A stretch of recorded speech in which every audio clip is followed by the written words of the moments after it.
What's up YouTube? I'm here to do my prediction video for UFC 241. Let's start at the bottom. The first fight is Sabine Mazo versus Shanna Dobson, and to me Sabine, I think she's the better striker overall. I think she's more technical. I think Shanna is basically just a power puncher. She's got good technique too, but she mainly relies on her power. Neither of these chicks are great grapplers. I don't think they're going to hit the ground. I think they both have good takedown defense, but not great takedown offense.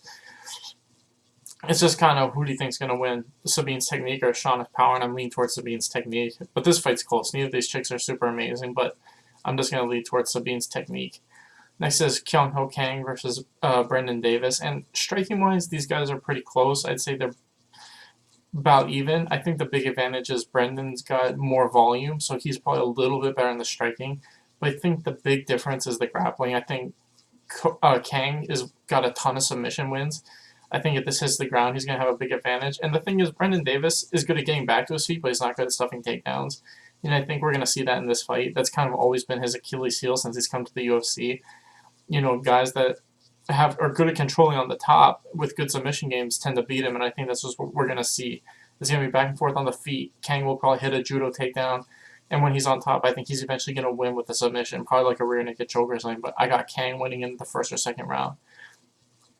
Next is Hannah Cliffs versus Jody Escobar, and to me, Jody's just a decent striker. There's not much else. She doesn't have a ton of power, and she's just really mediocre in my opinion. I think Hannah is, you know, okay too. She's not super amazing, but she definitely has good power. You know, half of her wins, she's like 9-3. 5 of them are by TKO, and I would say neither one of these chicks is an amazing striker, but I'm just leaning towards Hannah because of her power. Like I said, I don't think either of these chicks are amazing, but I'm just leaning towards Hannah because of her power advantage. Next is Manny Bermudez versus Casey Kennedy, and this is really interesting because I think Casey Kennedy overall is the better fighter. I think his wrestling and striking are better, but I think Manny Bermudez, he's undefeated for a reason. I feel like he's able to just pull fights to the ground no matter what he does. I also think he's a little bit bigger than Casey, and like I said, I think if he pulls this fight to the ground in any way, shape, or form, I think he's going to win by submission, and so far he's proven that he can do that to pretty much anybody, and I don't think Casey Kennedy's, you know, super elite just yet. I think if he can beat Bermudez, I'll start thinking he's closer to the top 15, but until then, I think Bermudez will eventually hit a takedown, and when he does, I think he's going to win by submission. So I got Bermudez winning in the first round by sub. Next is Cristiano Gagos versus Drakkar Klose, and I mean, these guys have kind of similar styles in the sense that they're both like boxer wrestlers.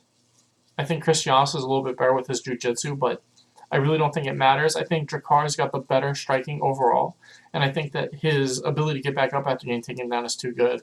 I don't think Cristiano's, even though he's a little bit better on the ground, in my opinion, it doesn't matter. I don't think his wrestling's significantly better than Drakkar's, and I don't think he'll be able to hold him down or keep him down. You know, he might get a takedown, but like I said, I think Drakkar's going to just pop right back up. And on the feet, even though I think Cristiano's is a little bit more power in his punches, I think Drakkar's got much better movement, much better striking overall. And because of that, I'm just leaning towards Drakkar. I think that his conditioning is also a little bit better too, but I just don't see him getting taken down and controlled, and I just don't see him getting caught with a power punch. I think he's just going to dance around Cristiano for 3 rounds and win a decision. Next is Raphael Assunção versus Corey Sandhagen, and you know, Corey Sandhagen, we've seen his striking is really good. He throws high volume, and he's really athletic and has a good ground game, but I just feel like Assunção's, you know, much better on the ground.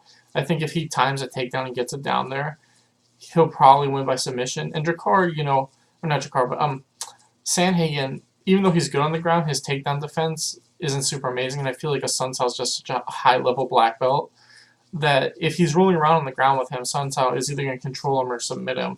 On the feet, he's probably a little bit better than Assunção, but like I said, it's not like his takedown defense is super amazing. I feel like his overall jiu-jitsu kind of makes up for that. He's really good at creating scrambles, but I don't think that's going to happen against Assunção, who's too high level of black belt. I think he's going to lock him down and either win 30-27 or get a submission, so I got Assunção winning by sub. Next is Devontae Smith versus Khama Worthy.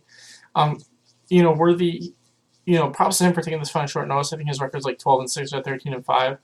Most of his wins have come by knockout or TKO, so he does have a puncher's chance, but realistically, he's taking this fight on like 2 weeks' notice, and most of his losses are by knockout. He's kind of just go out there and swing and see who gets finished first. Against Devontae Smith, I think Devontae is just a better striker and hits harder. Like I said, Worthy has a puncher's chance. When you fight the way he does, you've always got a chance of winning. But vice versa, I think Smith is too good. I think he's going to win by knockout in the first. Like I said, I think he's faster and is a much better striker. So, yeah, I got Devontae Smith winning by first round KO. Next is Derek Brunson versus Ian Herschel. And, Ian Herschel, he's kind of, the way he's been beating people is just he's out-conditioning them. He kind of just continuously fights and ends up on top and, gets a 29-28 decision. I mean, that could happen here, but I think Derek Brunson's wrestling's too good. I think Derek Brunson is the better striker and the better wrestler. And I think, if he fights this fight like how he did against Elias Theodorou, I think he's going to win at least 2 of the 3 rounds. I think that if he paces himself right, he's the better wrestler overall, and that's where I see most of this fight taking place. And I think he's going to edge out 2 of the 3 rounds. So I got Derek Brunson winning by decision. Next is Gabriel Benitez versus, I can't say this guy's first name, but Youssef. To me, Youssef is probably a little bit more powerful with his punches, but I think Gabriel's a little bit better of a striker. I also think on the ground, Gabriel's better everywhere. It's tough just because Gabriel's been out for a little bit. Youssef, like I said, I'm not super high on him yet. I feel like his last fight, he kind of just caught the guy towards the end, but was super close. And, he has good striking technique, but I'm just kind of iffy on him just because he's got a couple losses outside the UFC. And I feel like Gabriel kind of has a really well-rounded game, and we could see him pulling off the slight upset because I think he's about the underdog. But yeah, I'm leaning towards Gabriel. I just think that he's more well-rounded, and I think that if we see this fight on the ground, or even if it stays on the feet, I just like Gabriel's technique a little bit better than Youssef, so I'm leaning towards Gabriel to win by split decision. Next, we got Yoel Romero versus Paulo Costa, and both these guys haven't fought in like over a year. Paulo Costa's fought like once in the last 2. Yoel, he's been dealing with that, bullshit lawsuit that he won. He won like $10 million, some crazy amount of money for like a bad steroid thing. Like he was just taking supplements and they said there's steroids in it. For people that don't know, that's why we haven't seen him fight. And he won the lawsuit. He was right. There was no steroids in his system. So to me, these guys are both big power punchers. I think Paulo Costa throws better combinations, but I think that the big thing in this fight is going to be the wrestling. I think Yoel, we're going to see him get takedowns when he kind of wants. I think Paulo Costa has kind of been able to avoid takedowns just because of his size. I think Yoel Romero and him are about the same size, and the wrestling is a huge advantage for Romero. I don't think either of these guys have super amazing cardio. I think Costa's probably, we haven't really seen him get pushed that hard. I think Yoel is a little bit faster than Paulo. Like I said, Paulo's biggest strength is that he can throw combinations and he hits really hard. Like that's why he's undefeated. It's just he's good at doing both. But like I said, I think the wrestling is going to be too much of an advantage for Yoel.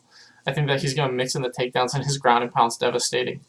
And I think that he's going to eventually catch Paulo and win by knockout. So I just got Yoel winning by either first or second round knockout. Next, we got Anthony Pettis versus Nate Diaz. And this is such a weird fight because to me, both these guys are really good against each other's styles in this weird way. And what I mean by that is like Pettis has a really hard time dealing with guys who have really good boxing and really good reach. Like we saw that when he fought Max Holloway and fucking Tony Ferguson and Stephen Thompson. Even though he beat Stephen Thompson, he was having a hard time with his boxing and his reach. He just caught him with the Superman punch. And with Anthony Pettis, it's the same thing. He has a really hard time with guys who throw good kicks and can kind of move around on the outside.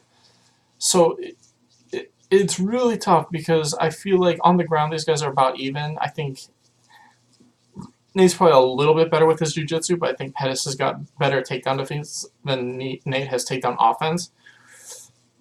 It really comes down to who's going to do what. Is Nate going to be able to control the distance with his jabs and just jab him from the outside and throw combinations, or is Pettis going to be able to set him up with kicks and just repeatedly kick him in the legs or in the body?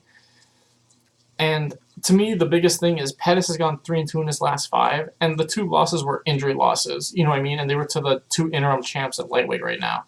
I think that he would have a speed advantage regardless, and I think that's what's going to help him. I also feel like he's fighting more consistently, and that makes me want to pick him more.